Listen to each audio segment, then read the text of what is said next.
baik, sehat. Teman-teman gimana puasanya lancar? Saya sapa dulu teman-teman boleh ya? Assalamualaikum warahmatullahi wabarakatuh teman-teman semua. Ada juga yang di atas.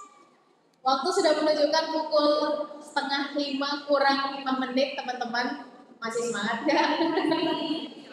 Ini semangat karena mau menuju buka puasa atau semangat karena mau diskusi? Jawaban antara mulut sama hati mungkin berbeda, nggak apa-apa. Alhamdulillah senang sekali bisa hadir di sini. Oke, alhamdulillah ya teman-teman. Selain teman-teman yang bahagia juga ternyata tak jadi juga bahagia teman-teman. Berarti ini pertama kali ke masjid yang diadakan dalam UMP ya? Ke masjid Ahmad Dahlan, UMP pertama sekali. Tapi alhamdulillah silaturahim dengan UMP ini sudah bukan kali pertama. Semoga bukan kali terakhir. Ya, semoga kita sering-sering terus ya. Kita bisa terus merasakan suasana ini bersama teman-teman. Nah, ternyata ini acara kali ini tuh mayoritas dihadiri oleh generasi muda, Pak. Ya. Walaupun ada bapak-bapak, juga ada ibu-ibu yang hadir, ada juga adik kecil yang biasanya hadir. Nah, teman-teman di sini tuh sering banget saya dengar curhatannya, Pak, banyak generasi yang merasa krisis identitas, Kak, dan merasa itu terlalu tergerus oleh modernisasi yang terlalu berlebihan, dan bahkan nggak bisa melakukan perubahan gitu, Kak. Gimana pendapat dari Anda? Wah, krisis. Baru pertanyaan pertama udah sulit ya. Udah berat kayak satu saya sendiri. Saya izin sembari membuka dulu ya. Boleh. Alhamdulillahirabbil alamin wa bihi nasta'in ala umuri dunya waddin wa ala alihi washabihi ajmain amma ba'du. Sekali lagi ingin menyampaikan terima kasih banyak atas kesempatan yang diberikan kepada kawan-kawan panitia acara ini. Saya dapat informasi sampai Ahad nanti ada kegiatan sosial, bakti sosial. Semoga rangkaian kegiatan kita sampai nanti Ahad, kalaupun ada berlanjut itu penuh berkah. Nah, pertanyaannya adalah tentang gimana anak muda zaman sekarang yang mulai krisis dengan identitas. Saya disclaimer dulu teman-teman, Bapak, Ibu, dan mungkin ada kawan-kawan kita yang adik-adik, bahwa bicara tentang muda ini sebetulnya bukan tentang usia. Bicara tentang muda ini adalah tentang cara kita berpikir dan pilihan-pilihan sikap yang kita buat dalam kehidupan sehari-hari. Karena saya meyakini kita akan menjadi tua ketika kita melihat segala sesuatu pesimis. Kita ini cuma serpihan rengginang misalnya. Kita ya udahlah itu nanti apa kata orang saja. Kita cenderung dibentuk oleh lingkungan. Kita cenderung realistis dengan keadaan tanpa ada upaya untuk melakukan dulu yang terbaik, melakukan dulu yang sebisa kita, atau melihat dalam tanda kutip harapan. Kalau ada kesempatan kita bisa berdiskusi tentang ekspektasi dan target, maka sebetulnya kita sudah menjadi tua sebelum usia yang menurut undang-undang di bawah Kemenpora sebagai mereka yang sudah tidak lagi muda. Artinya teman-teman, tua muda itu hanya tergantung pada dua hal. Pertama, cara kita berpikir, kedua pilihan-pilihan sikap. Kita akan tua setua keputusasaan kita akan muda semudah harapan kita. Kita akan tua setua keraguan-raguan kita dalam mengambil dan membuat keputusan. Dan kita akan muda semudah keyakinan kita dalam mengambil tindakan, apapun konteksnya. Sekarang kita adalah mahasiswa, mungkin kita dihadapkan pada tantangan, ujian, kadang-kadang ada proyek-proyek yang harus kita lakukan. Teman-teman yang mungkin sekarang sudah ada KKN ya, magang, atau mungkin teman-teman berorganisasi dan ada tantangan-tantangan dalam berorganisasi, diomongin oleh orang misalnya, maka ini adalah tentang bagaimana cara kita merespon itu dan bagaimana cara pikir kita terhadap yang terjadi. Demikian juga dengan sebaliknya, mungkin usia kita menurut undang-undang di negeri ini masih tergolong muda. Tapi ternyata cara berpikirnya sudah tidak mudah lagi. Untuk itu, kita samain dulu persepsi dan konsep bahwa selama harapan, keyakinan, dan cita-cita itu masih ada di dalam dada, harapan dalam bentuk apapun, maka sebetulnya kita semua masih selamanya muda. Karena itu yang membedakan mereka yang punya jiwa muda dan mereka yang tidak. Nah, kembali ke pertanyaan, ketika anak muda, gimana dengan fenomena sosial yang memotret anak muda sekarang udah kehilangan identitas, ya. Maka saya pikir ini nggak bisa dilihat hanya dari ujungnya saja. atau dari ekornya saja. Kita perlu melihat sebetulnya kenapa ini bisa terjadi gitu. Nah, sangat menarik untuk melihat bahwa di zaman sekarang kita hidup serba cepat. Benar nggak teman-teman? Semuanya serba cepat. Yang boleh jadi kecepatan ini adalah anugerah di eranya teman-teman. Karena kecepatan ini mungkin belum didapatkan oleh orang tua kita di 30, 40 tahun yang lalu atau mungkin 20 tahun yang lalu. Di era teman-teman, badan boleh ada di Purwokerto, karya teman-teman bisa mendunia. Badan boleh ada di, silakan. Mungkin ada yang menontonnya secara online juga, teman-teman silakan isi. Kita boleh ada di Indonesia, tapi pertemanan kita borderless. Kita bisa tahu bagaimana perkembangan teman-teman kita di Eropa, sekalipun sekarang menggunakan media sosial misalnya, tapi kita tetap bisa mengikuti perkembangan saudara-saudara kita di Palestina misalnya demikian. Atau badan boleh sekarang kita berkuliah, mungkin ada yang dari UMP, mungkin ada yang dari luar UMP, mungkin sekarang kuliah di UMP, jurusan X, semester Y, atau mungkin ada yang dari luar UMP, silakan. Tapi ternyata dengan satu kali klik, bahkan modul dari Harvard University, Stanford University, teman-teman bisa ambil sekarang. Artinya ini adalah tentang bagaimana kita mengelola ini semua.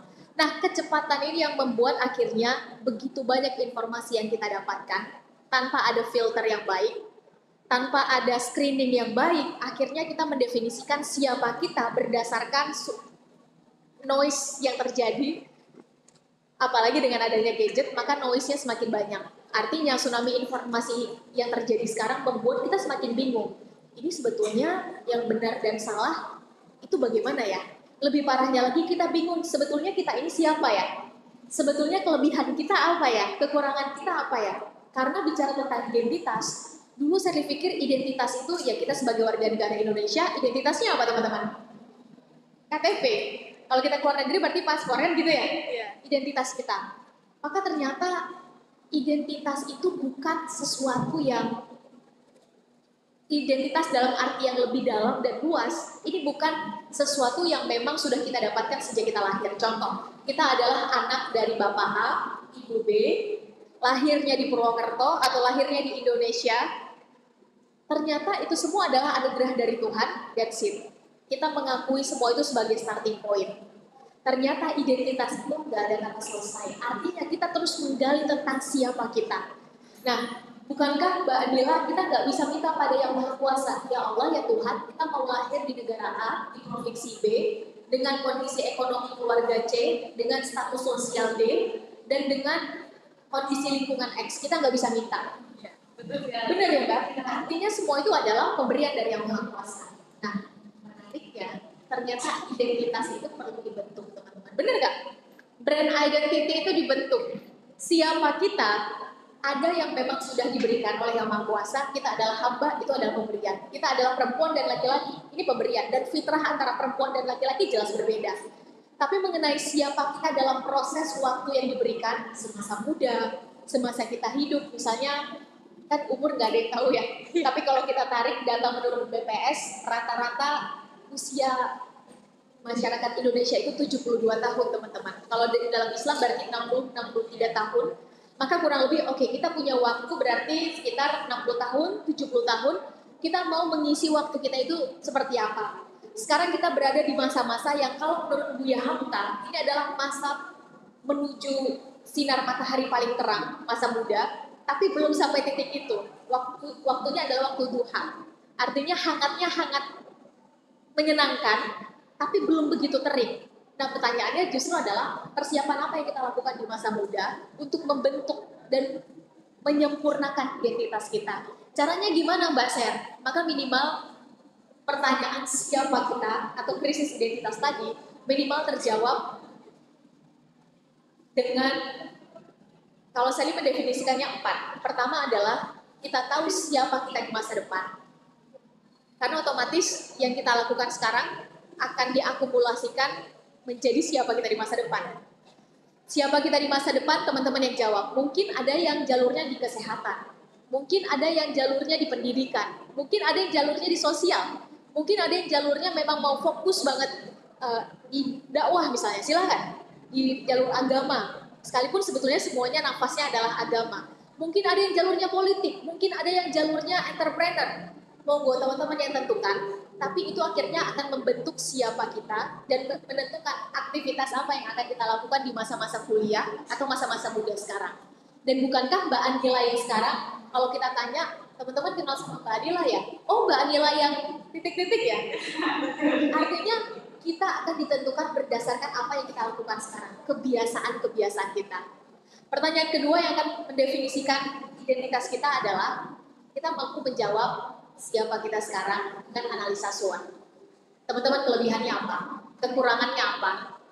Kira-kira teman-teman punya passion, hobi, skill apa dan mau apa enggak mengembangkan itu. Nah dalam hal ini saya mungkin sedikit masuk ke sini Mbak Anila. Bahwa setidaknya sampai pertemuan kita sore ini teman-teman, saya masih menjadikan ini sebagai kesimpulan. Bahwa Tuhan itu nggak mungkin menciptakan kita tanpa potensi, itu nggak mungkin. Kita ratusan pasang mata yang hadir di masjid ini, saya yakin setiap kita itu dititipkan potensi Allah yang Maha Kuasa sebagai wasilah untuk berkarya. Pertanyaannya adalah seberapa getol dan gigih kita mencari tahu potensi yang Tuhan titipkan pada kita apa ya? Kalau di barat dalam psikologi, Gardner menyebutkan ada 8 kecerdasan pada manusia. Dan setiap kita punya 88 ya teman-teman. Mungkin ada yang unggul dalam hal kinestetik, lemah dalam hal linguistik. Mungkin ada yang unggul dalam hal hitung-menghitung, cepat banget kalau urusan logika matematika. Tapi urusan kreativitas ini agak lambat. Nah menariknya ternyata kita manusia gak dituntut untuk sempurna dalam semua hal. Dan gak mungkin kita bisa melakukan semua hal dengan sempurna, kan gitu ya. Namanya aja makhluk sosial. Kita membutuhkan orang lain dalam hidup kita. Nah apalagi dalam konteks yang tadi. Bahwa kita gak mungkin bisa unggul dalam semua hal. Dan bukan tugas kita manusia untuk terlihat sempurna dalam semua hal. Tugas kita manusia adalah segera temukan potensi yang Tuhan titipkan pada kita itu ada di mana dan segera putuskan untuk bertumbuh. Dari yang awalnya baik, jadi lebih baik. Dari yang udah lebih baik, better, jadi the best version of us. Menjadi versi terbaiknya kita, karena itu tanda kita bertumbuh. Dan bertumbuh adalah salah satu ciri-ciri makhluk hidup. Kalau kita udah nggak bertumbuh, itu tanda kita sebetulnya udah mati. Setidaknya mati secara mental. Saya lanjut dulu. The best is not enough. Ternyata terbaik aja nggak cukup teman-teman. Sangat indah. Ternyata dalam Islam ada satu tingkat yang lebih tinggi, yaitu excellent. Berarti sempurna dong Mbak Sari. Ternyata excellent dalam Islam bukan sempurna menang sendirian tanpa cacat teman-teman. Ternyata sempurna dalam Islam adalah ketika kehadirannya bisa ngasih impact untuk orang-orang sekitarnya. Sehingga wajar kalau dari dulu 14 abad yang lalu kita sering mendengar khairun nas anfa'un nas, bahwa ternyata the highest achievement, pencapaian tertinggi seorang anak manusia ini bukan dilihat dari berapa banyak gelar di belakang namanya, bukan dilihat seberapa banyak follower atau subscribernya kalau zaman sekarang, bukan dilihat dari berapa banyak, dengan segala hormat misalnya kemampuan finansialnya, itu semua privilege. Pertanyaannya adalah privilege itu dialamatkan kemana? Untuk dirinya sendiri atau untuk orang-orang yang ada di sekitarnya? Sehingga sangat logis. Michael Hart dalam bukunya 100 orang paling berpengaruh di dunia menempatkan nomor satunya adalah, teman-teman ingat gak? Nabi Muhammad SAW. Apakah karena beliau adalah seorang duta besar? Apakah karena beliau adalah seorang diplomat? Ulung saat itu. Apakah karena beliau pemimpin perang? Atau karena beliau adalah seorang, kalau zaman sekarang berarti adalah pemimpin satu wilayah, satu negara, yang dengan satu tanda tangannya ini bisa mengubah banyak hal secara sistematis. Atau karena beliau adalah seorang laki-laki yang menikahi perempuan, yang harta kekayaan perempuan itu 3/4 dataran Jazirah Arab kala itu. Artinya kalau zaman sekarang ini World Bank-nya dunia. Gak ada UKM dan UMKM yang memulai usahanya yang tidak dibantu oleh Ibunda Khadijah kala itu. Dan Nabi Muhammad adalah laki-laki yang menikahi perempuan itu. Teman-teman bisa bayangkan betapa privilege-nya luar biasa. Artinya privilege itu adalah hal yang biasa dalam Islam. Pertanyaannya, privilege ini mau dialamatkan kemana? Untuk kepentingan dirinya sendiri atau untuk orang-orang sekitarnya? Menariknya, contoh yang diberikan pada kita adalah ternyata ini semua adalah justru untuk orang-orang sekitarnya. Sehingga di akhir nafasnya, teman-teman ingat kata yang masih keluar di nafas terakhirnya? Ummati, bukan tentang siapa nih nanti yang akan mewarisi misalnya gitu ya. Bukan, tapi tentang bagaimana umatnya nanti. Yang difikirkan adalah bagaimana generasi yang akan ditinggalkan. Nah, untuk itu, ketika kita sudah mampu, saya kembali ke topik, ketika kita sudah mampu, oke, berarti jalur kita adalah lewat pendidikan. Kita pengen berkontribusi dalam pendidikan. Go fight for it. Silakan. Teman-teman petakan, kira-kira untuk menjadi the best version atau bahkan yang lebih tinggi lagi, untuk bisa memberikan manfaat dalam bidang itu, kira-kira kita punya berapa lama waktunya? 10 tahun, 15 tahun, pecah. Ketika udah dipecah jadi 5 tahun, pecah lagi jadi 1 tahun. Sehingga pertanyaan ketiga yang harus dijawab terkait krisis identitas adalah bagaimana? Bagaimana kita mengeksekusi target kita tadi? Ada yang mungkin dalam bidang kesehatan, ada yang mungkin dalam bidang kreatif. Pengen membuat, misalnya silakan, dalam bidang kreatif sekarang lagi musimnya apa? Atau yang lagi teman-teman inginkan apa? Dan yang keempat, pertanyaan yang akan melunturkan krisis identitas kita anak muda di zaman sekarang adalah kita pengen ninggalin apa untuk generasi sesudah kita. Karena ternyata waktu itu dipergilirkan. Mungkin sekarang adalah zamannya kita, teman-teman.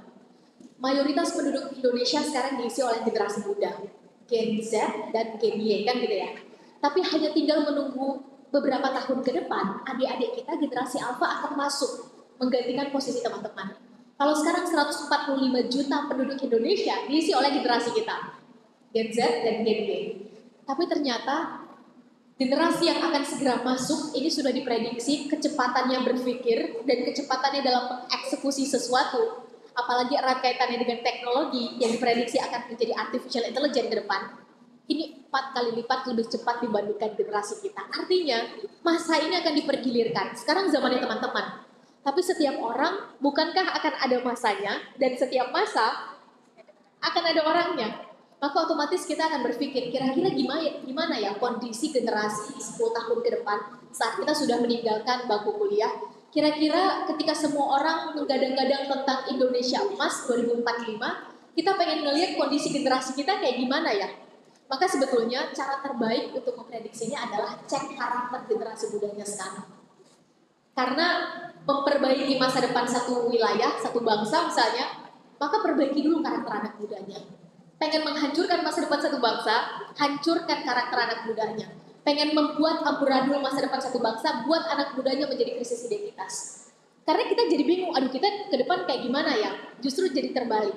Nah, saya cukupkan dulu sampai di sini agar kita bisa berdiskusi. Semakin kesini dalam 3-4 tahun belakangan dengan segala kebodohan Sally, teman-teman. Akhirnya saya menemukan bahwa 4 pertanyaan inilah yang paling sering ditanyakan pada anak muda usia 14 tahun di 14 abad yang lalu. Jadi wajar, anak usia 15 tahun gak ada istilah, aduh quarter life crisis, gak ada tuh. Usia 17 tahun kira-kira yang menjadi permasalahan kita di zaman sekarang apa?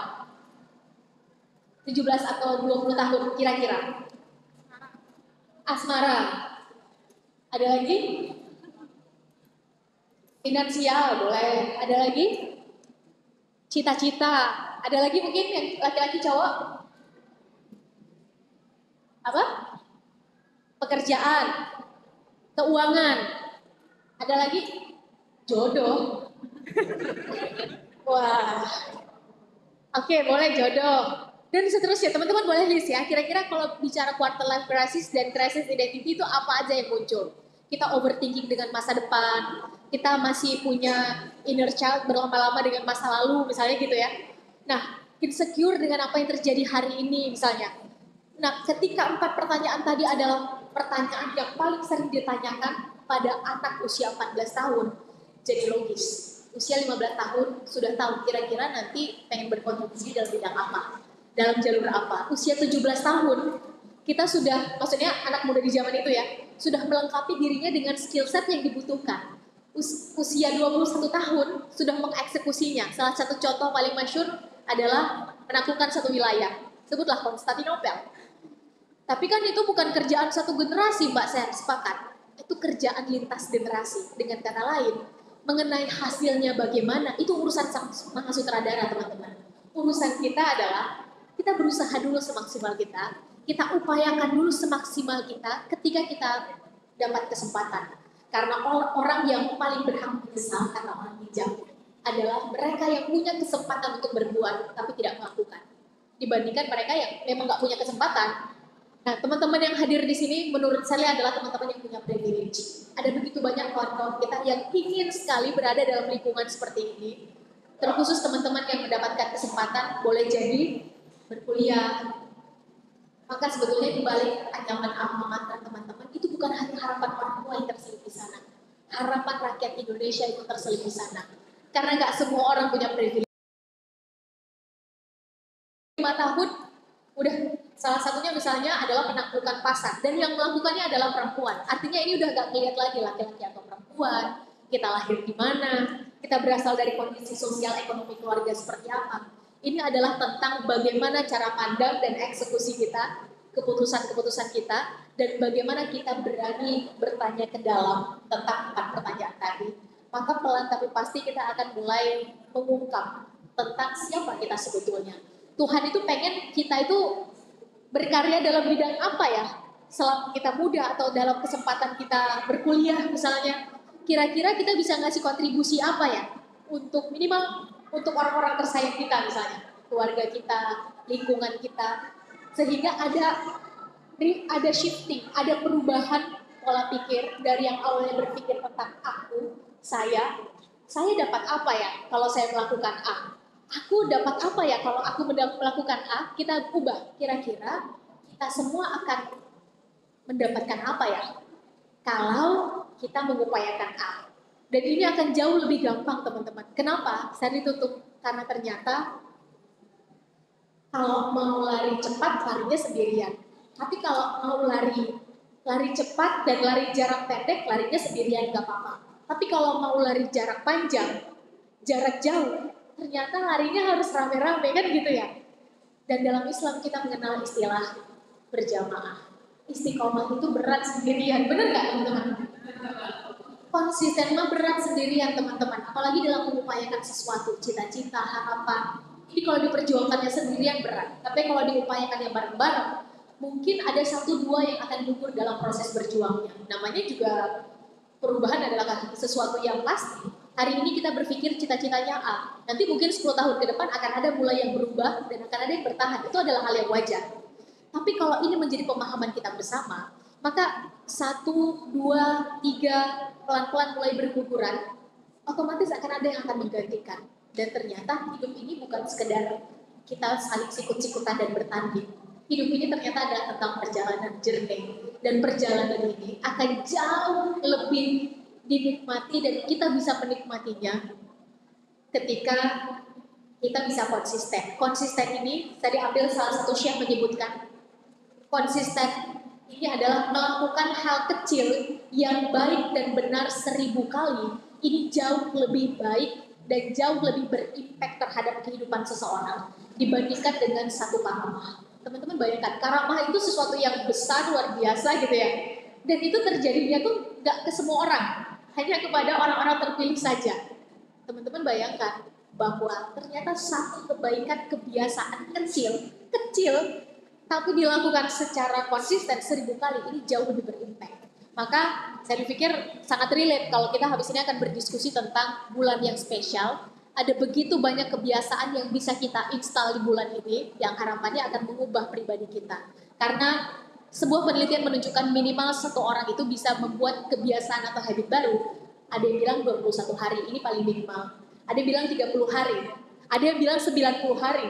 Silakan kita mau pakai yang mana, tapi yang jelas bulan Ramadan ini menjadi momentum besar bagi kita untuk bertanya, kira-kira kita pengen setelah Ramadan punya habit baru apa ya?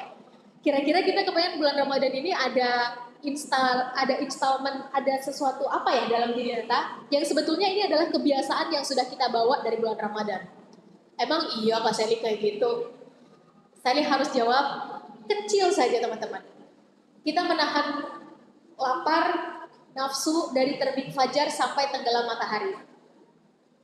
Kalau jam 10 pagi ketika Idul Fitri biasanya kita makan, terus tanggal 1-nya kita harus makan nih, udah waktunya kita makan gitu. Terus kita merasa aneh nggak? Setelah 30 hari berpuasa, jam 10, jam 12 kita dihadapkan pada makanan. Aneh ya Mbak? Iya. Ini biasanya jam segini kita nggak makan deh. Oh jam segini kita udah ada, silakan teman-teman biasa di rumahnya misalnya makan apa? Itu sudah menjadi bukti nyata teman-teman, bahwa ternyata mulai dari mindset sampai kebiasaan, mulai dari pola pikir sampai karakter, itu semua ternyata dibentuk. Dan siapa yang paling bertanggung jawab untuk membentuknya? Ternyata kita. Di dalamnya nanti akan terbentuk identity atau identitas. Mungkin gitu Mbak Dila.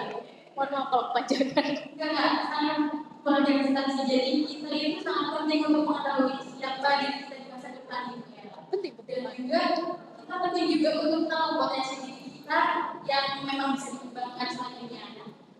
Namun dari nyatanya nih Kak, banyak juga dari curhatan dari teman-teman yang kita udah tahu nih potensi kita apa, terus kita juga udah tahu ke depannya tuh pengen jadi apa, tapi ternyata nggak sesuai sama ekspektasi orang tua, ekspektasi lingkungan, ekspektasi keluarga, dan juga mungkin dari ekspektasi dari tuntutan sosial gitu Kak. Oke. Kalau menurut Kak Shelly gimana nih?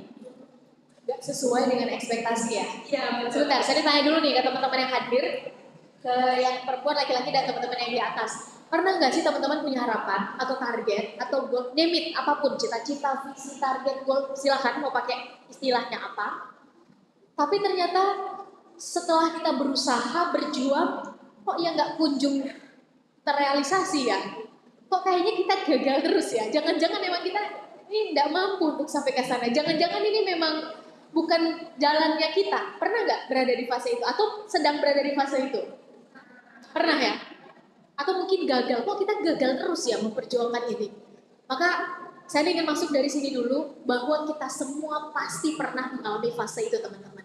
Saya kutip dulu satu perkataan dari Buya Hamka menggambarkan ini. Jangan takut gagal, kata Buya Hamka. Jangan takut kecewa terhadap harapan, kecewa terhadap target-target kita yang tidak tercapai, kecewa terhadap ekspektasi yang mungkin di awal kita miliki terhadap diri kita, atau mungkin orang tua terhadap kita. Karena ternyata gagal, kecewa, sedih, itu semua adalah tanda dan bukti bahwa kita memperjuangkan sesuatu dalam hidup. Saya nggak tahu kita boleh tepuk tangan apakah di dalam masjid ini, tapi saya pikir justru itu yang membuat membuktikan bahwa teman-teman adalah pejuang-pejuang kehidupan. Ketika teman-teman tidak menyerah, gagal itu adalah hal yang wajar. Kalau kata Buya Hamka saya diambil tadi, bahwa orang yang nggak pernah gagal dalam hidup adalah mereka yang nggak pernah memperjuangkan sesuatu dalam hidupnya. Maka otomatis ada ekspektasi yang tidak tercapai, gagal. Ini justru harus kita syukuri teman-teman. Tinggal critical question-nya atau pertanyaan kuncinya adalah setelah gagal, bagaimana cara kita meresponnya? Gagal itu koma teman-teman, belum titik. Sambung dulu kalimat kita dengan kata bangkit, baru kita mau titik. Kalau kita sambungnya dengan kata menyerah, ya udah bagaimana lingkungan mengatakan saja misalnya begitu, maka ini baru tanda bahwa kita adalah pecundang. Setidaknya pecundang terhadap diri kita sendiri. Kalau ada kompetisi yang harus kita menangkan, paling kecilnya adalah kompetisi antara diri kita dengan diri kita sendiri. Artinya, kita yang hari ini harus lebih baik dari kemarin, dan kita yang besok harus lebih baik dari kita yang hari ini. Kita compete dengan diri kita sendiri. Ramadan tahun ini, apa ya yang membuat kita berbeda di Ramadan tahun ini dengan Ramadan tahun yang kemarin? Udah selesai nih, kurang lebih sekitar berapa hari lagi kita berpuasa? Sekitar 13 ya. Ada 13, ada 14 hari lagi. 2 mingguan lagi lah berarti. Kira-kira 11 bulan ke depan kita mau mempersiapkan apa ya untuk menyambut Ramadan tahun depan, bahkan dipikirkan dari sekarang. Karena itu tanda bahwa kita bersiap. Dan menariknya, kesempatan jauh lebih sedang datang kepada mereka yang bersiap dalam hal apa. Nah, tapi kan dalam eksekusinya nggak sesuai dengan harapan Kak Serli, sehingga kita kecewa dengan ekspektasi kan gitu ya. Maka kalau dari Serli mengambil dalam hal ini 3 saja. Kalau teman-teman nanti mau berdiskusi lebih lanjut atau ada cara lain, silahkan. Karena saya yakin nggak ada cara yang 100% bisa kita copy paste antara satu orang dengan orang lain. Itu nggak ada. Setiap kita unik dengan situasi dan kondisi kita masing-masing. Nah, saya masuk yang pertama adalah do the best, prepare for the worst. Lakukan dulu yang terbaik, tapi bersiap untuk sesuatu yang paling terburuk. Karena banyak orang yang siap menang, tapi nggak siap kalah, teman-teman. Kita siap untuk, silakan, teman-teman siap untuk naik kelas. Siap nggak untuk tinggal kelas? Belum tentu siap. Kita siap untuk, silakan, menang. Siap untuk, silakan, dalam konteks teman-teman, lulus. Teman-teman siap untuk mendapatkan nilai yang baik ketika teman-teman belajar, teman-teman mengerjakan tugas, teman-teman mengupayakan sesuatu, sudah bekerja keras, dan teman-teman untung di usaha teman-teman. Teman-teman siap. Tapi bagaimana kalau sebaliknya? Ketika alam, ketika lingkungan ternyata berkata yang sebaliknya, bahwa ada orang yang lebih keras bekerjanya dibanding kita, sehingga usaha kita tidak cukup keras. Menurut kita sudah keras, tapi ternyata kita masih biasa-biasa saja, masih mediocre gitu. Maka otomatis dibalik cara berpikirnya. Berusahanya harus yang terbaik, do the best, but prepare for the worst. Bersiapnya untuk yang terburuk. Oke, kita udah melakukan 100%, tapi kita bersiap untuk kalah. Sehingga kalaupun kita kalah, ya kecewanya nggak kecewa-kecewa banget. Karena dari awal mindsetnya udah disetting, kita siap untuk kalah. Tapi kalau kita menang, ya syukur alhamdulillah. Kan gitu ya. Artinya kita nggak sombong, nggak jumawa. Tuh kan benar, kita mah pasti menang. Nggak begitu. Tapi ya syukur alhamdulillah. Nah, cara seperti ini akhirnya membuat Sherly dalam 5 tahun terakhir ini itu lebih punya pola pikir yang preventif atau mitigasi untuk kalahnya lebih besar daripada tidak sama sekali. Jadi bersiap untuk kalah. Contoh, misalnya gini, teman-teman, saya nggak tahu di sini ada yang mungkin kuliah, ada yang sudah bekerja. Tadi saya mau bertanya, mungkin ada yang kuliah sambil bekerja. Silahkan teman-teman yang isi atau sudah mulai usaha. Atau mungkin ada yang sekolah, teman-teman yang isi sendiri. Saya ambil contoh kita yang kuliah sambil bekerja misalnya ya. Atau persiapan yang sudah mau lulus, sudah mau bekerja. Teman-teman mau mendapatkan posisi manajer di tempat pekerjaan teman-teman. Udah berusaha nih, semua tanggung jawab teman-teman selesaikan dengan baik. Ekspektasi atasan 7, teman-teman selesaikan 8. Indikator keberhasilannya 8, teman-teman selesaikan 9. Pokoknya teman-teman udah berusaha. Dan teman-teman merasa yakin, pokoknya posisi manajer ini akan diberikan pada kita. Kita yang akan diangkat gitu. Tapi ketika di hari H, mungkin karena orang dalam, mungkin karena ada kedekatan, mungkin karena ada sogok-menyogok di belakang, kita nggak tahu, sesuatu yang nggak bisa kita kontrol. Ini nanti kita akan masuk ke poin kedua, terjadi, yang itu di luar kontrol kita, sehingga bukan kita yang naik sebagai manajer. Harapan kita adalah kita, maka bukankah yang terjadi adalah kecewa? Yang terjadi adalah, loh, kenapa begitu? Kita nggak terima pada keadaan. Sekali lagi, tentang kecewa dan kegagalan tadi sudah kita bahas, tapi hal ini yang akhirnya saya sadari ada begitu banyak hal di luar kontrol kita. Nah, untuk itu, dalam 5 tahun terakhir akhirnya saya melihat cara pikirnya akan jauh lebih sederhana dan tidak didramatisir, nggak banyak drama ketika kita balik. Berusahanya yang terbaik, tapi bersiapnya untuk yang sesuatu yang terburuk. Sehingga biarkan alam yang nanti menempa kita, teman-teman. Oke, gagal 1 kali, gak ada masalah. Ada berapa kali jatah gagal yang harus kita lewati, maka akan kita lewati. Kenapa demikian? Karena saya memegang setidaknya satu prinsip dari orang bijak, teman-teman. Kalau hidup memukul kita keras, mungkin gak adil. Kok enak ya, kita udah berusaha, tapi kok kita disalib sama orang yang ternyata ayahnya adalah pemilik perusahaan. Kok enak ya, mereka yang memang dilahirkan dari keluarga yang sudah turun-temurun perusahaannya diberikan pada anaknya, enak banget. Sedangkan kita harus memulai dari awal, tapi ternyata kita harus berada pada phase yang sama. Beberapa kali mendapati posisi seperti itu sejak saya SD, jadi merasa kok gak adil ya gitu ya. Sampai akhirnya saya merasa di 5 tahun terakhir ini, biarkan saja alam menempa kita dengan caranya. 1000 kali gagal, silahkan. Ketika hidup memukul kita keras, teman-teman, pada sesuatu yang di luar kontrol kita, gak ada masalah. Itu cara mungkin Tuhan melayakkan kita, atau cara alam menempa kita. Ketika hidup memukul kita keras, gak ada masalah. Pukul kembali lebih keras. Kalau kita terjatuh, pantulannya akan lebih tinggi. Itu udah jadi hukum alam, dan saya memegang itu. Ketika ketidakadilan itu terjadi, misalnya dalam hidup saya ya, misalnya ada olimpiade, yang berusaha, yang datang, yang berlatih setiap hari adalah si A, tapi karena misalnya ini adalah anak dari si titik-titik misalnya, si donatur yang membuat olimpiade itu misalnya. Jadi semuanya harus di-cut di tengah, yang harus masuk adalah si anak pemilik donatur. Tentu sebagai anak SMP akan berpikir, kok gini ya? Tentu sebagai anak kuliah, mahasiswa saat itu berpikir, kok begini ya? Tapi bukankah itu di luar kontrol kita? Terakhir, saya ditutup poin ini teman-teman, hasil itu gak mengkhianati proses. Mungkin memang bukan sekarang waktunya. Mungkin akan ada nanti waktunya ketika kita jauh lebih layak. Mungkin bukan sekarang waktunya kita cocok menjadi manajer. ada skill set yang harus kita pelajari dan tempat dulu. Sehingga kita nanti baru layak. Sehingga adil banget ketika dalam surat Al-Baqarah Allah bilang bahwa boleh jadi kamu menyukai sesuatu, kamu pengen sesuatu share, kamu mengupayakan sesuatu, kamu mendesain dan merencanakan sesuatu, bukan itu yang terbaik. And then vice versa.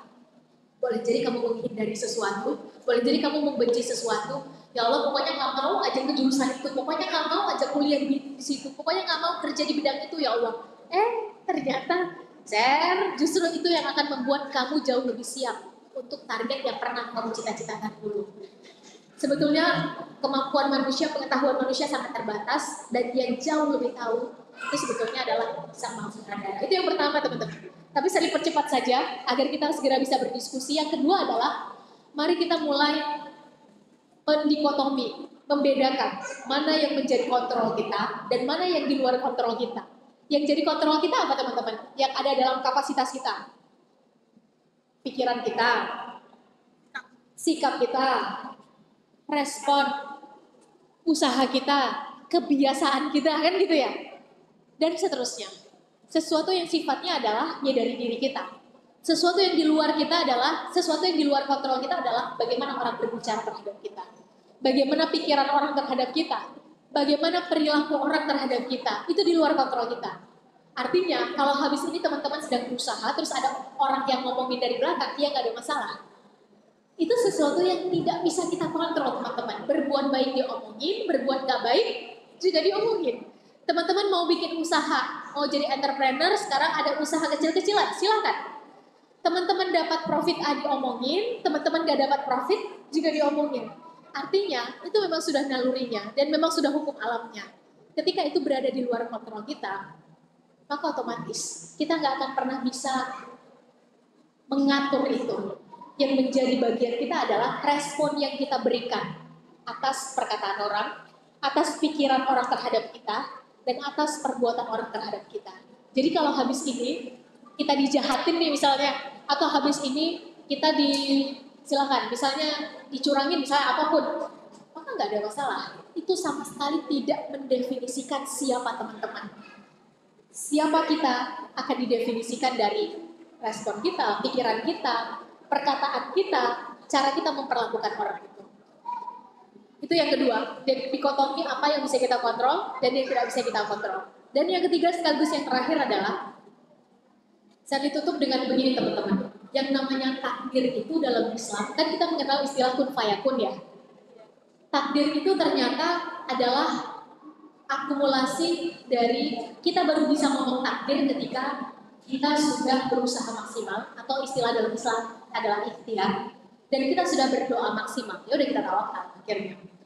Tapi kalau kita belum berusaha dan berdoa maksimal, ini kayaknya kita masih belum berhak untuk ngomong takdir. Ya udahlah, itu gimana takdir berbicara aja. Itu memang udah takdirnya mereka, misalnya begitu. Silakan, untuk lebih untung dalam berusaha. Pertanyaannya adalah, apa yang kita lakukan? Apa yang mereka lakukan yang nggak kita lakukan?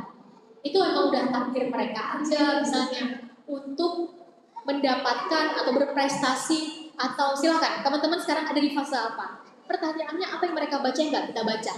Apa yang mereka lakukan yang nggak kita lakukan?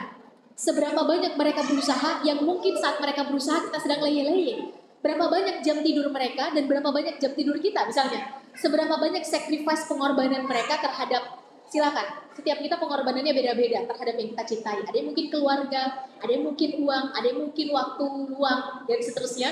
Dan seberapa besar sacrifice atau pengorbanan kita. Nah untuk itu, kita baru bisa ngomong takdir ketika kita udah berusaha maksimal, ketika kita udah berdoa maksimal. Baru kita bisa ngomong takdir.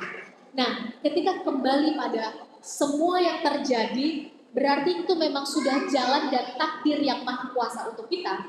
Maka otomatis kita sudah melewati fase usaha dan sudah melewati fase berdoa. Kita sama-sama di sini dulu frekuensinya. Nah, ekspektasi kita sebetulnya nggak begitu, atau ekspektasi kita tinggi, cita-cita, tapi orang tua ternyata nggak begitu Kak Sally. Ini ada aja friksinya, ada aja tantangannya, atau bahkan kita kecewa dengan target kita sendiri. Maka boleh jadi teman-teman, memang ya udah Tuhan maunya begitu, kan suka-suka Tuhan. Suka-suka yang maha kuasa. Toh pada akhirnya sang maha sutradara dari kehidupan ini adalah Dia yang maha kuasa, sang maha sutradara. Untuk itu, ketika kita sudah berusaha, kita sudah tulis nih apa saja yang menjadi target kita sudah coba mengupayakan yang terbaik, maka serahkan penghapusnya pada Yang Maha Kuasa. Biarkan nanti, oke Ser, kamu sepertinya dalam 5 tahun gak dulu untuk berangkat ke satu negara yang kamu inginkan. Kamu sepertinya di tahun pertama akan menghabiskan dulu waktu bersama keluarga, karena mereka jauh lebih berhak terhadap kamu. Di tahun kedua kamu mengabdi dulu, Ser. Karena sepertinya 4 tahun kamu berkuliah, kamu punya tanggung jawab moral terhadap yang memberikan kamu beasiswa. Misalnya ya, ini hanya contoh.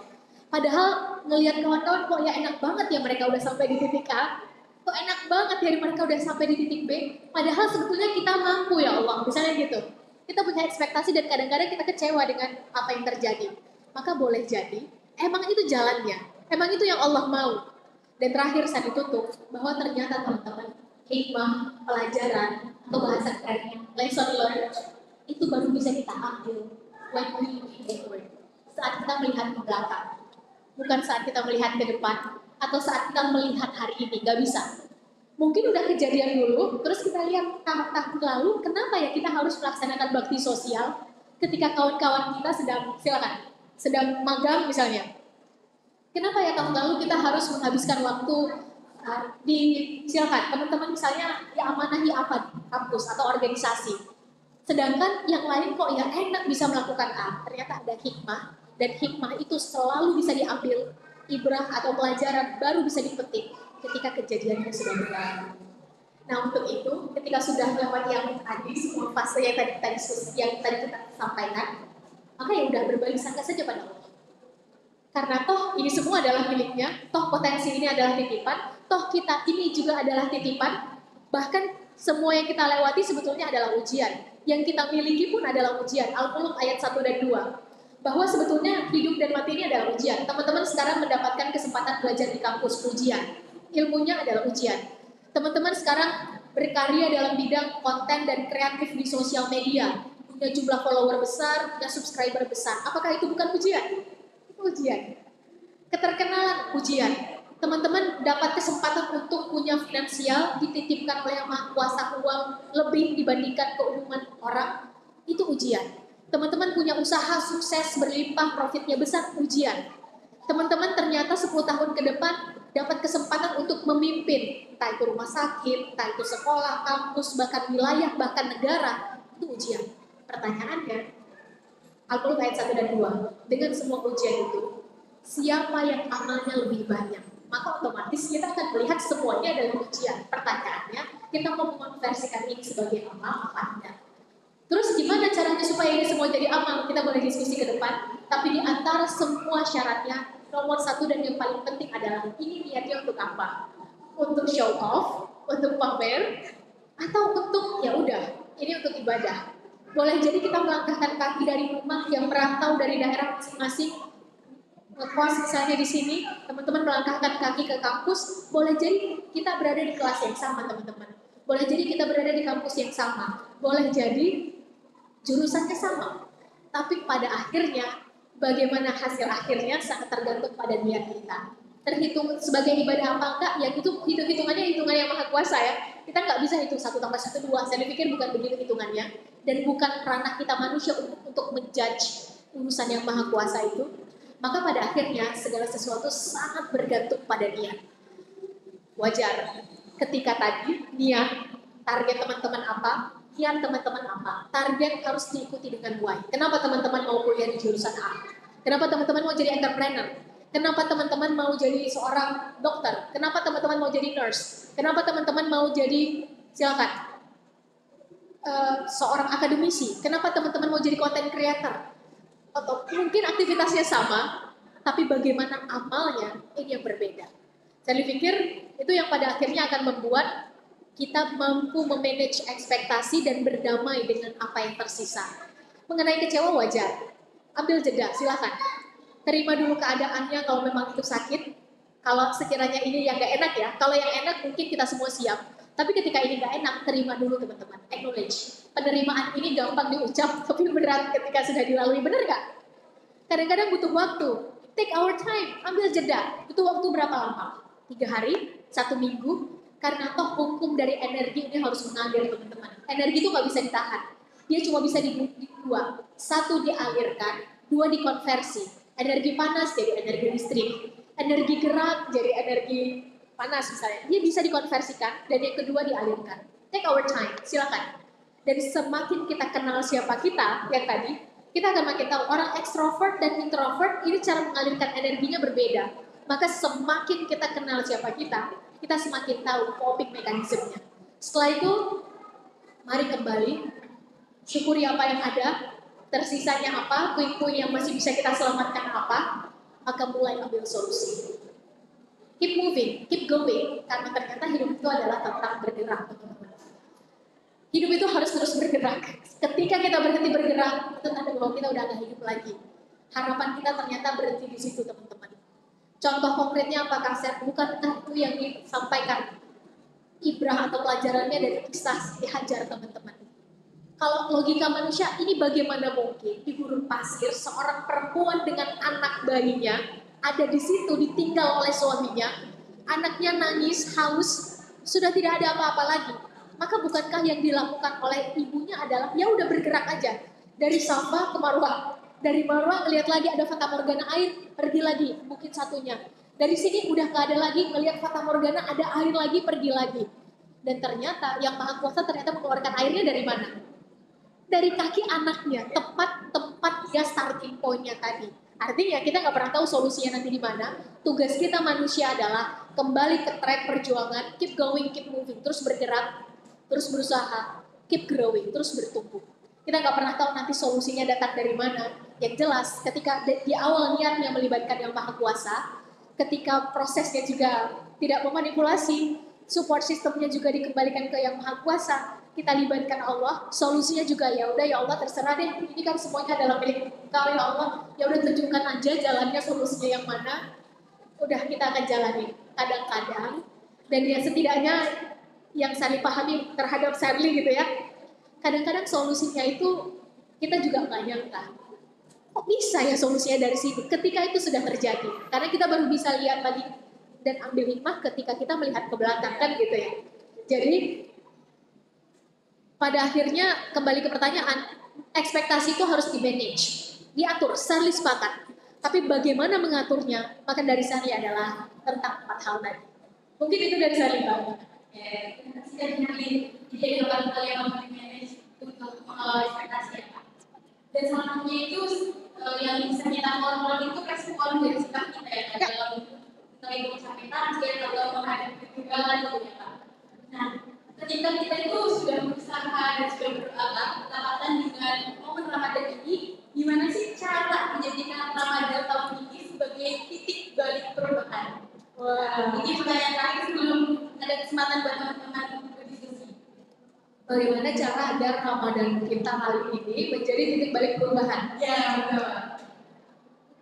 Wah, ini sebetulnya pertanyaannya menarik sekali kalau disampaikan sebelum bulan Ramadan atau di awal Ramadan, teman-teman. Yeah. Kenapa? Karena beda antara kita sibuk dan produktif. Yang namanya produktif itu they always start from the end. Mereka selalu mulai dari akhir. Teman-teman target di Ramadan ini apa? Teman-teman 30 hari ini punya goal apa? Spesifiknya kebiasaan apa yang teman-teman ubah, berhasil teman-teman ubah. Nah itu otomatis kan harus dimulai dari pertama kan gitu ya. Kasarnya tapi kita dari awal udah netapin target, goal, dan titik balik. Alhamdulillah syukur. Silahkan teman-teman lanjutkan. Tapi kalau ternyata pun belum, saya ingin sampaikan begini, bahwa nggak pernah ada kata terlambat untuk berubah. Ramadan boleh jadi menjadi kawah candra di muka, teman-teman. Yang namanya kawah candra di muka, ini sudah sangat dikondisikan untuk kita melakukan sesuatu di tempat, diproses, agar keluarnya menjadi sesuatu yang baru. Contohnya misalnya besi ini untuk menjadi pedang yang runcing, dia harus ditempa dulu, proses tempatnya nggak enak. Proses penempatannya harus dipanaskan. Dipanaskannya bukan di api yang biasa, harus di atas 100 derajat Celcius. Setelah dia dipanaskan, dia harus dipukul-pukul dulu. Setelah dia dipukul-pukul, dia harus diamplas. Setelah diamplas, dipanaskan lagi. Setelah dipanaskan, dia harus diamplas yang kedua. Setelah itu dipanaskan lagi, setelah dipanaskan baru didiamkan dan siap menjadi pedang yang diajak berperang. Maka sama halnya dengan proses penempaan atau kawah candra dibuka selama bulan Ramadan ini. Nah, di bulan Ramadan ini ketika kita kepengen ada hal konkret yang berubah pada diri kita, maka sebetulnya indikatornya atau titik keberhasilannya bukan di bulan Ramadan, benar nggak? Iya. Betul. Benar ya? Efek dari sesudah bulan Ramadan ini apa yang berubah dari kita? Nah, contoh, yang paling tahu siapa? Yang paling tahu adalah diri kita sendiri. Contoh, selama ini kita punya kebiasaan seperti apa? Dalam melihat sesuatu, respon kita seperti apa? Bangun pagi misalnya jam berapa? Kalau sekarang mungkin suasana dan kondisi membuat kita ya berat sih, tapi tetap harus bangun setidaknya minum air putih misalnya gitu. Ya berat sih, tapi ya kita usahakan deh untuk malam setidaknya kita datang ke masjid karena mungkin suasananya berbeda. Dan menariknya, kabar gembiranya teman-teman, bulan Ramadan ini membuat kita melakukan sesuatu yang selama ini tidak kita lakukan, tapi kok ya kita dikondisikan untuk melakukan itu, benar gak? Mulai dari ibadah sampai kebiasaan-kebiasaan. Itu terbukti. Nah, ketika scientifically proof menyebutkan minimal ada 21 hari, maka teman-teman yang tentukan kira-kira kebiasaan apa yang teman-teman ingin ubah. Nah, konteks perubahan ini minimal ada 4 syaratnya. Pertama adalah niat yang tadi kita bahas. Akan sangat sulit di akhir kita menentukan dan mendapatkan yang kita inginkan kalau dari awal kita niatnya aja nggak. Niat untuk berubahnya nggak ada. Kita pengen mengubah apa? Oh, biasanya kita sering apa misalnya merespon sesuatu dengan julid misalnya gitu. Tapi kan kalau bulan Ramadan julid nanti berkurang, misalnya gitu ya. Gak ada masalah, reward and punishment selalu ada. Kan nanti kalau kita julid atau misalnya kita ngomongin sesuatu yang bohong atau sesuatu yang menyakiti hati orang lain, puasanya mungkin sah tapi pahalanya berkurang. Ya udah deh kita jaga. Ini mulai kita biasakan hari pertama, hari kedua, nggak terasa udah 30 hari. Rasa-rasanya ketika ada kesempatan untuk julid, kayaknya aneh ya untuk julid. Karena sudah terbiasa. Dan ini menarik, kenapa? Karena bulan Ramadan ini ditempa. Nah, niat ini harus dimulai diikuti dengan target. Targetnya seperti apa? Bikin targetnya secara spesifik. Misalnya kita selama ini mau membiasakan diri untuk menulis, misalnya ya. Setelah sholat Isya, kita pokoknya mau menulis 1 halaman. Atau misalnya membaca Al-Quran. Gak banyak-banyak sih Kak Serli 1 halaman. Silakan. Selama ini tahun lalu kita udah baca Quran. Tahun ini mau membaca artinya. Mentadaburi artinya. Silakan. Tahun lalu sudah Kak Serli. Tahun ini kita mau mencoba 1-2 ayat. Gak banyak. Tapi kita amalkan. Silakan. Wah, tahun lalu udah Kak Serli. Sekarang kita mau menghafal. Silakan. Kan ada 4 tingkatan interaksi dengan Al-Quran. Nah, Serli kembali ke topik. Tapi kalau targetnya nggak dibuat secara spesifik, nggak dibuat secara terukur, maka kita juga akan bingung untuk mengukur kita sukses nggak ya berubah? Ada nggak ya perubahan di diri kita? Dan alat ukur ini beda-beda teman-teman, antara satu orang dengan orang lain. Enaknya dia bisa melakukan A, yang mungkin itu adalah alat ukurnya. Bagaimana dengan alat ukur kita di Ramadan tahun ini? Apa yang membuat kita berbeda antara Ramadan tahun ini dengan yang lain? Nah, beda alat ukur nggak ada masalah. Yang masalah adalah saat kita nggak punya alat ukur orang kita pakai untuk mengukur diri kita. Enaknya dia bisa melakukan A, B, dan C, ya mungkin itu adalah kapasitasnya, beda dengan kita. Untuk itu, pastikan kita punya smart goal setting dalam mengisi target kita. Spesifik, terukur, hanya achievable, bisa 30 juz. Bagus, tapi menurut kita itu nggak achievable, maka otomatis kita menghabiskan sesuatu yang kita tahu itu sebetulnya nggak achievable. Daripada melakukan kayak gitu, kenapa nggak kita bikin target kita jauh lebih achievable? Kemampuan kita misalnya adalah ya dalam 1 hari kita nggak bisa sih 1 juz, setengah juz deh, ya nggak ada masalah. Tapi kita tambah, nilai tambahnya adalah kita bisa membaca artinya, misalnya. Atau bisanya adalah setengah halaman, nggak ada masalah. Tapi kita pada akhirnya bisa mempraktekkan 1 atau 2 ayat deh, kita coba dalami. Karena boleh jadi teman-teman dalam hal ini, achievable ini akan berbeda kapasitasnya. Are you realistic? Bukan jadi manusia yang sedikit-sedikit melempar tanggung jawab pada orang, tapi ini tentang berani membaca situasi dan kondisi. Situasi dan kondisi kita di Purwokerto mungkin berbeda dengan apa yang terjadi di timur Indonesia. Situasi kita di Indonesia yang sedemikian menurut Sherly cukup dimudahkan berpuasanya, berbeda dengan kawan-kawan kita yang di Eropa. Atau mungkin situasi yang terjadi di Palestina saat ini. Situasi yang kita sekarang berpuasa tahun ini mungkin berbeda dengan apa yang terjadi 3 tahun lalu saat COVID-19 misalnya ya. Untuk itu menyesuaikan dengan kondisi dan situasi jadi penting antara target dan kondisi sehingga ini cenderung realistis untuk kita lakukan. Karena ini tidak memberatkan dan tidak juga memudah-mudahkan. Ini semuanya adalah berada di tengah.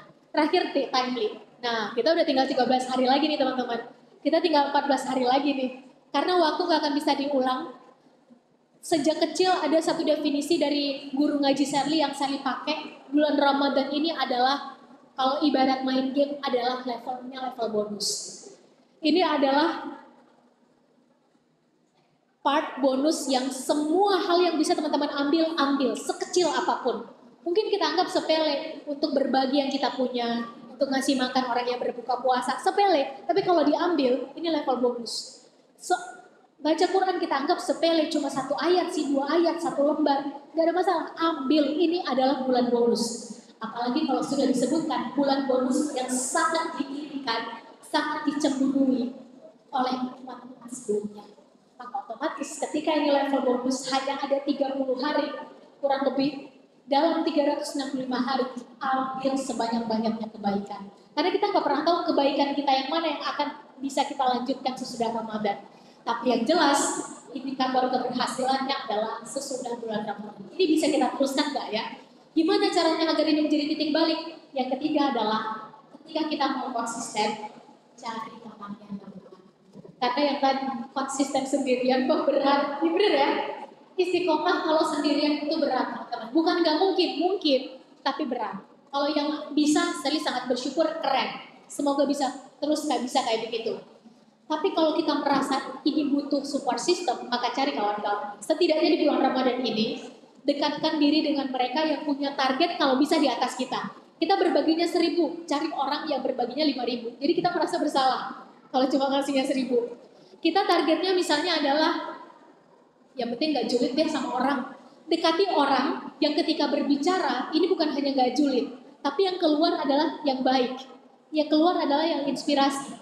Yang penting kita bulan puasa gak nonton yang jelek-jelek deh, gak nonton sesuatu yang buruk deh. Dekati orang yang langkahnya itu adalah ke pengajian, yang langkahnya adalah ke sesuatu atau kegiatan-kegiatan yang bermanfaat. Bukan harus pengajian, contohnya misalnya adalah bakti sosial, contohnya misalnya teman-teman punya kegiatan apa, belajar bareng, teman-teman misalnya pengen membantu kawan-kawan yang lain, silakan. Karena pada akhirnya definisi ibadah ketika kita niatkan untuk menjadi ibadah, belajar pun, bekerja pun bisa jadi ibadah. Lingkupi diri kita dengan orang-orang yang frekuensinya sama, otomatis akan membuat kebiasaan kita akan jauh lebih gampang untuk diteruskan. Kalau memang menurut kita, kebiasaan kita masih sangat umum Mbak Sherly, misalnya gitu, maka lingkupi diri kita dengan yang satu tingkat lebih tinggi. Kenapa? Karena itu akan memaksa kita untuk, iya ya, kok cuma 1 ayat ya, kawan kita bisa 1 lembar, ya udah deh tambah deh satu ayat lagi deh. Misalnya kita cek, misalnya kita kepikiran untuk ngomongin orang, kita akan berpikir, jangan deh ini orang-orangnya kayaknya gak sefrekuensi untuk ngomongin orang. Kita akan setidaknya menahan. Karena bulan Ramadan adalah tentang gas dan rem. Kita ngegas pada sesuatu yang baik, kita ngegas untuk sesuatu yang sifatnya ibadah, tapi kita juga ngerem untuk sesuatu yang selama ini hal-hal buruk yang kita lakukan. Karena ternyata Sherly tutup perubahan ultimate di bulan Ramadan ini teman-teman. Kalau bukan berdasarkan apa yang Sherly pelajari, tapi berdasarkan apa yang Al-Quran sampaikan dalam surat Al-Baqarah disebutkan bahwa perubahan ultimate yang diinginkan dari bulan Ramadan ini adalah lakum tattaqun, menjadi orang-orang yang bertakwa. Berulang kali disebutkan kata bertakwa di dalam Al-Quran, pada akhirnya muaranya hanya 2. Takwa ini ditentukan hanya dengan 2. 1, kita menjauhi segala larangannya. Yang kedua, kita melakukan ibadah atau sesuatu yang diperintahkan. That's it. Maka bukankah itulah kebiasaan yang sangat kita kejar di bulan Ramadan, apapun bentuknya. Maka untuk itu, ketika ini menjadi ultimate, maka mari kita pastikan kebiasaan-kebiasaan yang kita lakukan di bulan Ramadan, ini kita lanjutkan. Saya ditutup dengan bagaimana awal dan akhirnya. Dari Margaret Thatcher, mantan Perdana Menteri perempuan pertama Inggris, pernah bilang begini teman-teman. What's your thought? They become your words. What's your words? So they become your actions. What's your actions? So they become your habits. What's your habits? So they become your courage. What's your courage? So they become your destiny. In other words, what you think, you become. Secara cepat, karena waktunya sudah habis. Perhatikan apa yang kita pikirkan. Karena dia akan keluar jadi ucapan. Perhatikan ucapan kita, karena dia akan keluar jadi tindakan. Perhatikan action kita, kecil sih. Menunda-nunda, atau melakukan sekarang juga.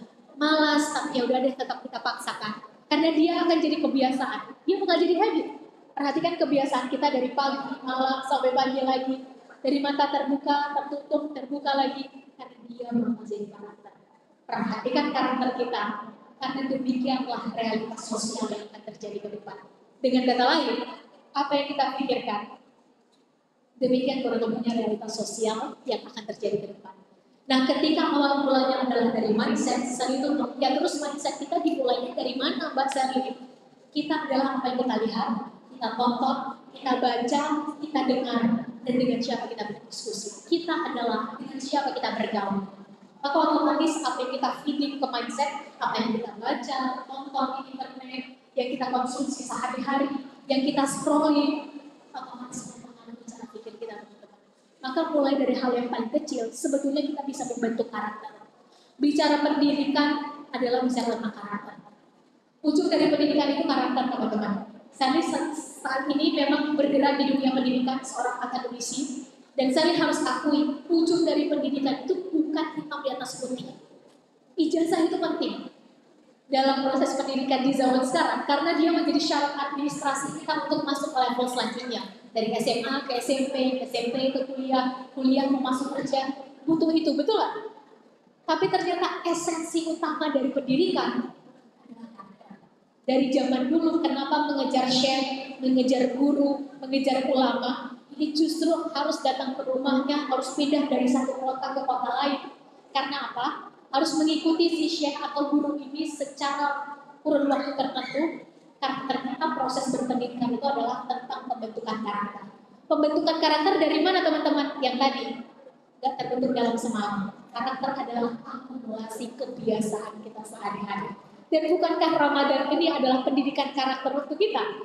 Karena begitu banyak kebiasaan yang mungkin terpaksa, mungkin karena memang ya udah karena Ramadan kita berpuasa, tapi akhirnya alam dan lingkungan memaksa kita untuk terbiasa dengan itu. Maka nggak ada alasan kita tidak punya karakter yang baru sesuai dengan target dan mindset yang sudah kita tentukan dari awal. Sukses atau tidaknya sangat bergantung pada 4 hal tadi. Mungkin itu dari Sally, semoga bisa menjawab dan memberikan perspektif. Terima kasih. Jadi Ramadan bisa jadi kawat dari mereka. Tergantung bagaimana niat, kebiasaan, usaha, serta bagaimana usaha kita. Dan kemudian untuk keberhasilannya kita lihat dari efek setelah Ramadan itu. Dan selanjutnya tiba saatnya kesempatan bagi teman-teman untuk bertanya langsung kepada Kak Sherly anak kita. Namun waktunya jawab kita batasi sampai 17.40 karena kita juga perlu bersiapkan untuk berbuka ya teman-teman. Untuk teman-teman yang ingin bertanya dipersilahkan mengangkat tangan. Tadi yang pertama mengatakan juga yang berangkat.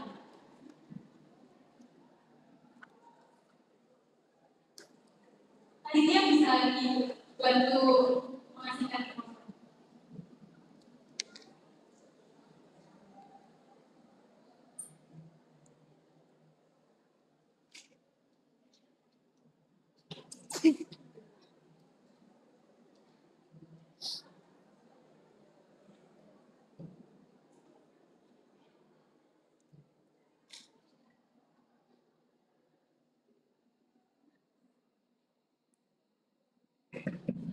Baik, terima kasih atas kesempatannya.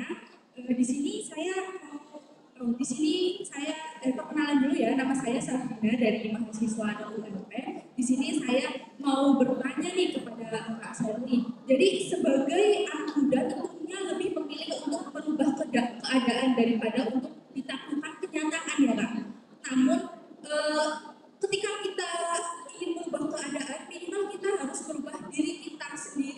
menjadi versi yang lebih baik.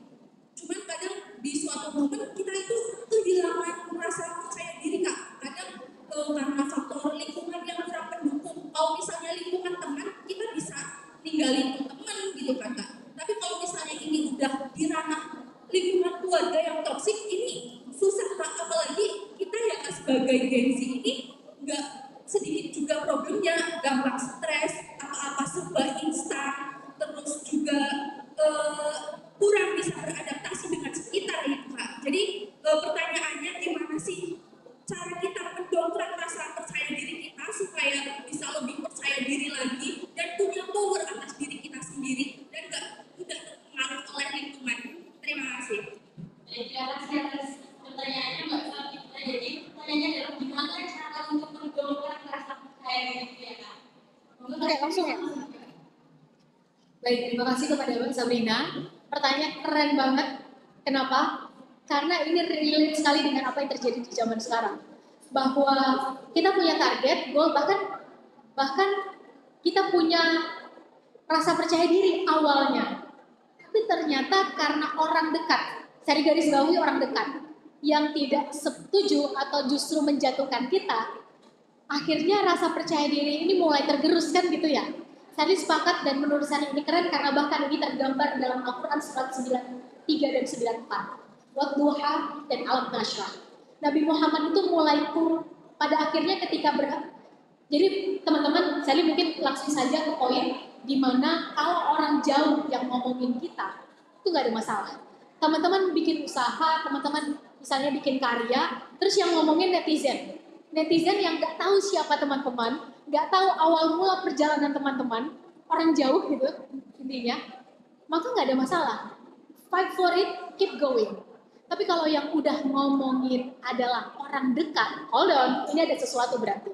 Dan itulah yang disampaikan dalam surat 93 dan 94. Nabi Muhammad mulai muncul anxiety, ya bahasa kita nih.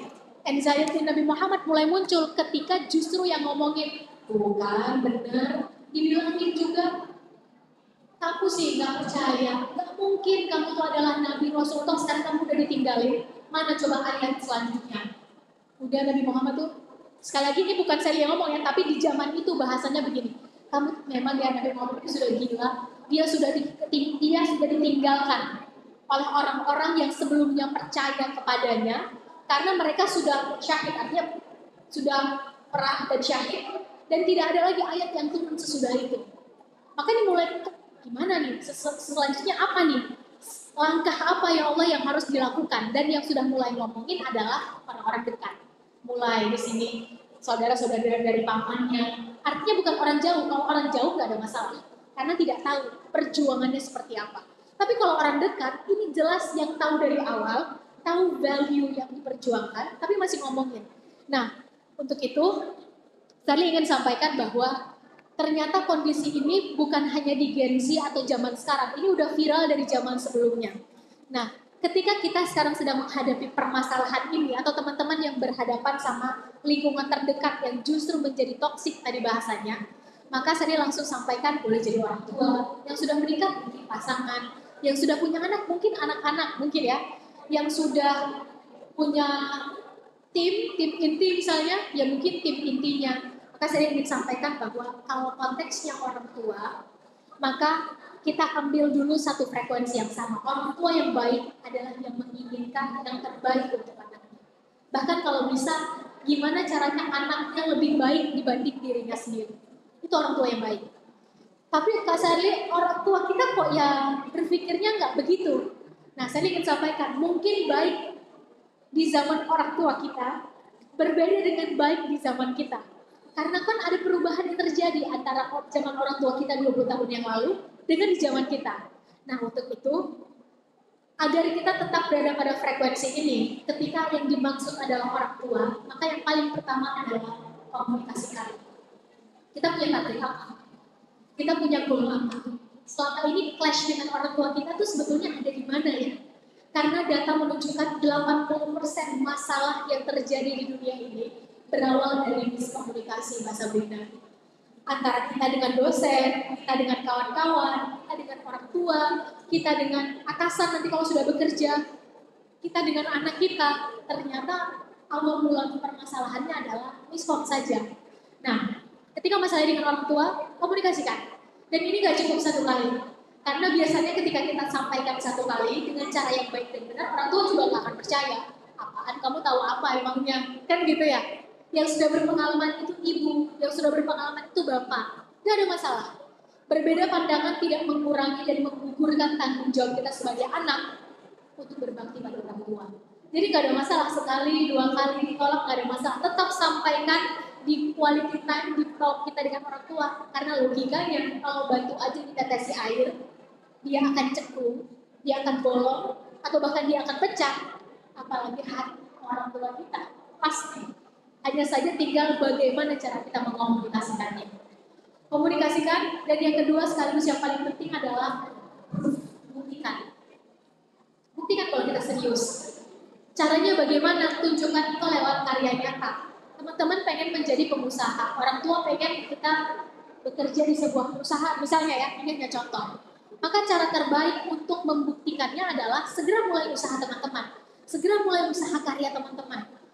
Kenapa demikian? Karena karya itulah yang akan berbicara kepada orang tua kita nanti. Tentang seberapa seriusnya kita dengan yang kita targetkan. Nah, selanjutnya biasanya kepercayaan itu akan muncul dan yang lebih berat adalah menjaga kepercayaan.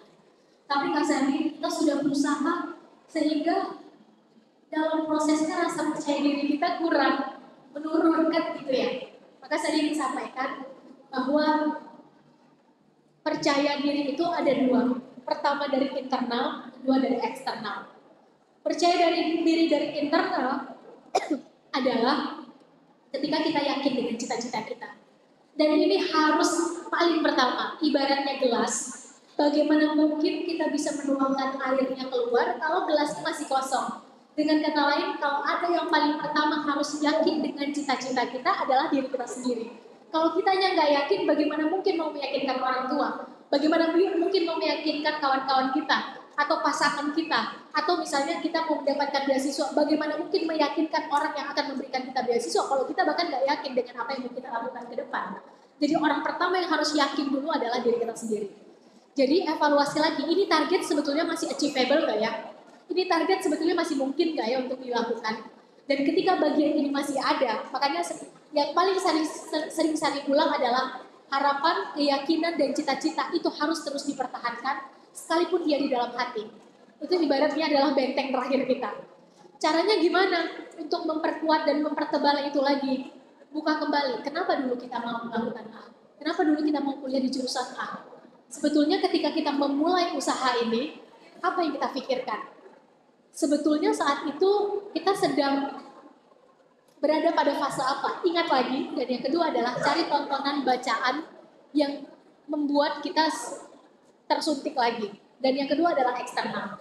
Nah, eksternal ini baru orang-orang di sekitar kita. Karena kita adalah dengan siapa kita bergaul. Kita bergaul dengan orang pesimis, kita pesimis benar. Kita bergaul dengan orang yang realistis, yang sedikit-sedikit, ya itu bagaimana lingkungan berbicara saja. Ya udah, bagaimana apa kata orang saja. Maka kitalah orang realistis yang keenam. Dan orang realistis ini akan senang untuk dibentuk lingkungan, bukan mereka yang membentuk lingkungan. Orang realistis akan senang mendengar narasi orang, bukan mereka yang menciptakan narasi untuk mendengarkan orang. Kita bergaul dengan 5 orang optimis, kita orang optimis keenam. Kita bergaul dengan 5 orang progresif, kita orang progresif keenam. Maka cara kedua eksternalnya adalah cek lagi. Apakah selama ini kita jauh lebih sering menghabiskan waktu dengan orang-orang optimis atau orang-orang yang pesimis? Kalau ternyata dari waktu 12 jam atau 24 jam kita memang lebih banyak berinteraksi dengan orang pesimis, maka hold on, tahan dulu, mulai balance kan. Cari lagi orang-orang optimisnya, cari lagi orang-orang yang progresifnya, sehingga setidaknya kita keberkahan. Kita kecipratan, semangatnya syukur-syukur kita dapat keberkahannya. Mungkin itu dari Charlie, dan pede itu gak ujung-ujung Mbak. Wah, percaya diri, pokoknya pede, gak begitu konsep pede. PD itu kita tabung. Kita hari ini bisa PD melakukan A, mungkin karena kita sudah terbiasa melakukannya 100 kali sebelumnya. Kali pertamanya adalah takut juga, kan gitu ya. Kita sekarang bisa yakin untuk melakukan B, Karena kita mungkin sudah gagal berkali-kali dan kita sudah menemukan pathway-nya. Artinya PD-nya dibangun lagi, mulai gerak lagi, mulai coba lagi. Gagal, gak ada masalah, habiskan cetak gagal kita sekarang. Dan yang paling penting, bergeraknya kalau memang masih khawatir, jangan sendirian, bareng-bareng. Mungkin itu dari Sally, semoga bisa memberikan perspektif, syukur-syukur bisa menjawab. Terima kasih. Terima kasih jawabannya Kak Sherly. Jadi cara untuk dokter percaya diri dalam lingkungan yang toksik itu pertama komunikasikan dulu, kemudian dibuktikan juga dijaga kepercayaannya. Karena tadi yang bertanya dari jemaah awal, sekarang kita kasih kesempatan buat jemaah awal.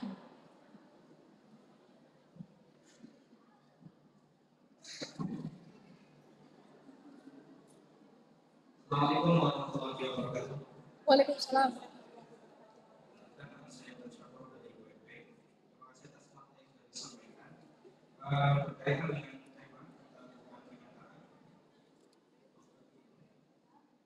Berkaitan dengan tema dilakukan penyitaan atau pembukaan keadaan.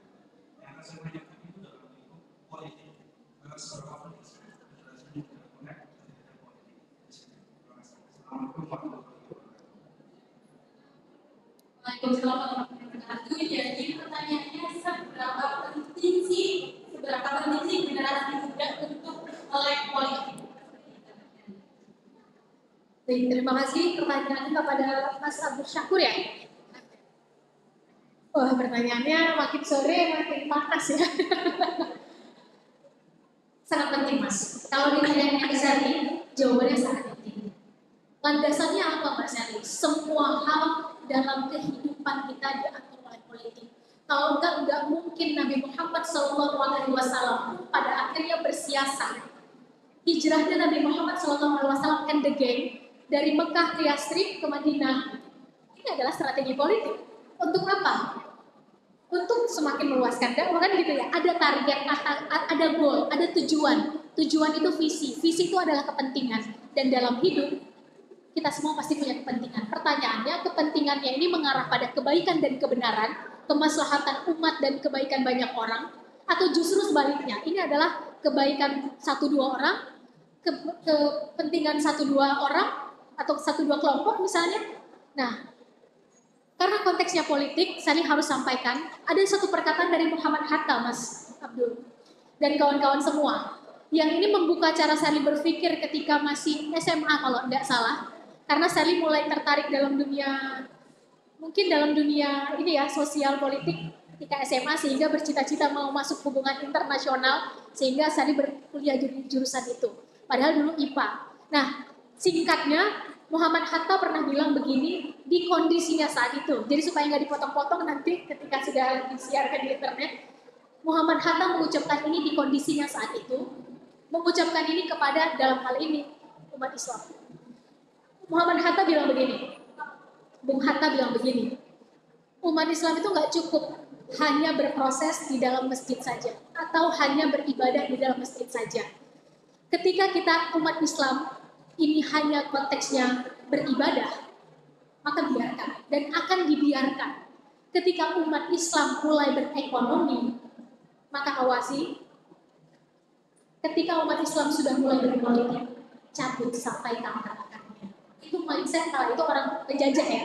Di masa itu, masa ketika founding father sedang memperjuangkan kemerdekaan Indonesia. Dan kita bisa tahu bahwa saat itu nafas dan sudut pandang Islam itu cukup mewarnai ya. Salah satunya adalah memang pergerakannya Muhammadiyah saat itu dalam pergerakan politik. Nah, saya ingin masuk bahwa ternyata anak muda itu penting untuk berpolitik agar tahu situasi dan kondisinya seperti apa. Nah, siasat, strategi, cara itu kan adalah politik. Cara kita mendapatkan sesuatu yang kita inginkan. Dalam kehidupan sehari-hari, seorang anak menginginkan sesuatu dari ibu bapaknya, ada cara dan strategi, ada rayuan, itu adalah cara berpolitik, tapi konteksnya adalah masih di tingkat si anak. Maka bayangkan dari tingkat individu sampai tingkat lingkungan, wilayah, bernegara, ini adalah konteksnya, skalanya semakin besar. Nah, saya ingin sampaikan, ketika Muhammad Hatta atau Bung Hatta menyampaikan ini, maka jelas tersirat betapa pentingnya berbagai urusan yang melibatkan kemaslahatan atau publik atau banyak orang ini diatur dalam politik. Karena mungkin kalau saleh, kalau berbuat baik individu, ya udah urusannya adalah dengan yang Maha Kuasa, kita dengan Tuhan. Kalau di tingkat lingkungan mulai ada urusannya dengan orang lain, hubungannya dengan orang lain. Tapi bayangkan di tingkat yang lebih besar. Dalam konteks ini kita ambil misalnya di negara kita, dengan satu tanda tangan bisa mengubah banyak hal secara terstruktur sampai ke bawah. Bayangkan, ada berapa banyak anak-anak yang tidak mampu disekolahkan di tempat yang layak, akhirnya bisa disekolahkan dengan pendidikan gratis. Ada berapa banyak yatim piatu yang sebetulnya kualitas hidupnya di bawah standar, ternyata ditanggung oleh negara, dan itu diatur oleh undang-undang, setidaknya di negara kita. Ada berapa banyak kualitas kesehatan yang tidak sama antara di kota dan di desa, itu menjadi adil. Ada berapa banyak orang misalnya yang seharusnya bisa hidup dengan kelayakan, dan itu menjadi layak ketika itu diatur. Dan dalam hal ini bukan soal individu, ini soalnya adalah berjamaah. Dan dalam konteks kehidupan bernegara itu diatur dalam sistem perpolitikan. Nah tentu sistem perpolitikan setiap negara berbeda-beda. Nah yang ingin saya disampaikan adalah ternyata Islam mengatur dari sesuatu yang sifatnya sangat individu sampai publik. Dari yang sifatnya hubungan suami istri di dalam kamar sampai urusan adalah perut orang banyak. Dari urusannya kita masuk ke dalam kamar mandi adabnya seperti apa sampai ada pemimpin kepada masyarakatnya. Artinya bahkan berperang ini kan tentang bagaimana berpolitik. Dan apakah ini dicontohkan? Dicontohkan. Nah, urusannya dengan anak muda seperti apa? Maka saya ingin sampaikan begini. Anak muda itu syubadul yaum rijalullah, rijalul yaum imarullah. Bahwa the youth of today are leaders of tomorrow. Anak muda hari ini adalah calon-calon pemimpin di masa depan. Mungkin sekarang kita kurangnya banyak teman-teman, kurang ilmu, kurang pengalaman, kurang wawasan, kurang apalagi misalnya, banyak kurangnya anak muda. Tapi ternyata kurangnya anak muda hari inilah yang akan meneruskan tongkat estafet ke depan. Maka anak muda hari ini nggak boleh buta dengan politik. Kira-kira gimana ya Indonesia 10 tahun ke depan? Ya udahlah, itu gimana kondisinya diwariskan pada kita aja. Kira-kira gimana ya Indonesia 2045? Ya udahlah, itu gimana ditakdirkan pada kita aja. Karena situasi dan kondisi itu dibentuk, maka hanya orang optimis yang akan membentuk situasi di masa depan.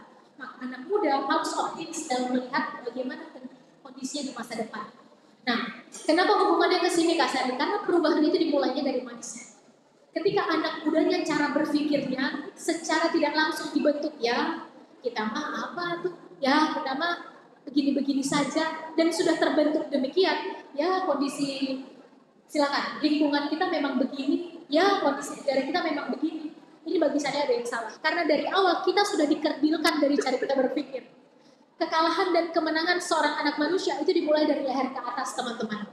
Kerdilkan cara berpikirnya, maka kerdil pula masa depannya. Aneh, anak muda lahir besar, negara yang besar. Indonesia ini negara yang besar, teman-teman. Apa yang tidak dimiliki Indonesia untuk menjadi negara maju? Semuanya kita punya. Sumber daya alam, nggak usah ditanya kayaknya itu.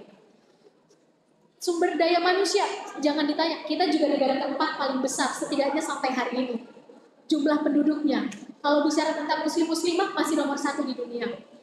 Secara geopolitik, strategis sekali kita Indonesia saat ini. Secara keberagaman, wah luar biasa. Keberagaman di Indonesia, bahkan dari dulu Bhinneka Tunggal Ika adalah slogan kita. Berbeda-beda tapi tetap satu.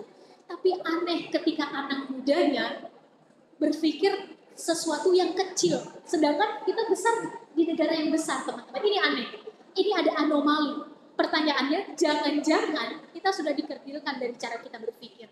Nah, saya pikir ketika cara berpikir dan mindset itu diturunkan, maka ini yang harus kita bongkar. Cara berpikir kita harus optimis dengan kehidupan. Kita anak muda bukan hanya bermain di pikiran, tapi harus mulai berani setidaknya membaca bagaimana situasinya di dalam lapangan. Kalaupun pada akhirnya kita memutuskan untuk tidak masuk ke lapangan atau politik praktis, nggak ada masalah. Tapi kita nggak buta dengan politik. Kenapa? Karena setiap kehidupan kita itu diatur di dalam politik. Terutama kita sebagai warga negara, kehidupan kita, harga-harga di pasar, kita berpendidikan, kesehatan, kesempatan untuk mendapatkan, silakan teman-teman akses pada akses sosial ini diatur dalam politik. Dan saya ditutup, ada satu hal yang akhirnya saya sadari dalam tahun 2024 ini. Bahwa jangan-jangan kebatilan, keburukan, bentuknya bisa apa aja ya Mas, saya nggak bermaksud kemana-mana. Keburukan, kejahatan, kezoliman, ini akan terus ada dan tetap akan terjadi, bukan karena orang baiknya nggak ada. Tapi karena orang baiknya tidak didukung sesama orang baik dan tidak disusun secara sistematis. Alias gak berjamaah, udah sendiri-sendiri aja. Dan ternyata realitas kehidupan akan selalu dimenangkan oleh mereka yang berpikir dan mengeksekusi ide dan gagasannya secara terstruktur dan tersistematis. Maka mulai saat anak muda harus mulai berpikir terstruktur mempersiapkan masa depan. Anak muda harus sistematis mempersiapkan masa depan kita 2030 gimana, 2045 bagaimana. Jangan salah, ketika anak kita bertanya, emang dulu orang tua kita ngapain saat ini? Kok penghirup udara sudah tidak selayak ini? Kualitas udara di Indonesia sudah tidak selayak hidup ini. Emang dulu orang tua kita ngapain ya saat muda? Kok berpendapat sudah sesulit ini di negara demokrasi? Kok emang orang tua kita dulu ngapain ya saat muda? Kok sepertinya mendapatkan kesempatan untuk bisa, silakan, apa misalnya? Sudah sesulit ini, maka penyesalan itu gak enak kata orang tua kita. Maka ketika sekarang kita masih muda, energi masih besar, waktu masih luang, rasa ingin tahu masih tinggi, semangat melawan arus masih ada, maka otomatis perjuangan apa yang bisa kita perjuangkan. Dan yang paling penting, tidak buta dengan apa yang terjadi. Maka politik itu setidaknya paham dengan apa yang terjadi. Saya pikir semoga bisa menjawab. Jadi sangat penting untuk kita bergelas muda untuk melek politik ya Kak. Harus memang harus juga untuk bermanfaat orang banyak. Masya Allah, terima kasih untuk antusias yang sangat luar biasa dari teman-teman kalian dan mohon maaf sekali untuk teman-teman yang belum berkesempatan bertanya. Pada teman-teman yang tadi bertanya bisa menunjukkan untuk pemberian jawaban. Syafina dan Mas Afif.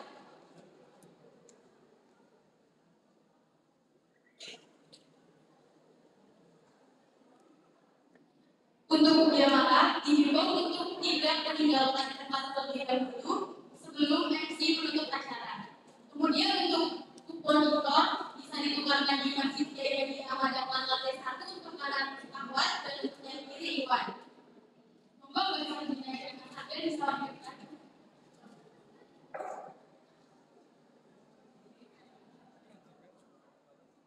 Yang menyerahkan Sherly. Oke.